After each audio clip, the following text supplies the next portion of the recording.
আমাদের শিক্ষকরা এরপরে সহকারী প্রধান শিক্ষক আমাদের শিক্ষকরা উপপরিচালক জেলা শিক্ষা অফিসার এই পদগুলোতে যাবেন এবং এই সংশ্লিষ্ট যে পদগুলো আছে এজন্য আজকের এই মানববন্ধন থেকে শিক্ষকদেরকে সম্মানের সহিত মর্যাদার সহিত শ্রেণীকক্ষে ফেরত যাবে, শিক্ষকরা শিক্ষা বিস্তারে ভূমিকা রাখবে সেই সুযোগ করে দিয়ে 4 স্তরীয় একাডেমিক পদসমান চাই লাগবে আমাদের।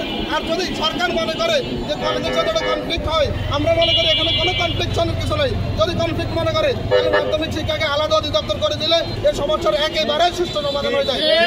মানববন্ধনে এটা আমাদের দাবি, কোনোভাবেই এটা নিয়ে টাল বাহানা চলবে না। আমাদের এন্ট্রি পদ নবম গ্রেড ধরে 4 স্তরীয় পদসমান এবং যথাসময়ে কোনো প্রকার কোটা ভিত্তিকতার বাইরে গিয়ে সর্বস্তরের সর্বজনীন পদোন্নতি দিতে হবে, সেই আশা রাখছি। সরকারের এই শুভবুদ্ধি হতে হবে। সামনের দিনগুলোতে সরকার আশা করি সহজে মেনে নিবে। যদি মেনে না নেয় তাহলে আমাদের এই শিক্ষকরা সামনের দিনগুলোতে আরো বৃহত্তর কর্মসূচি, আরো কঠোর কর্মসূচি দিতে বাধ্য হবে।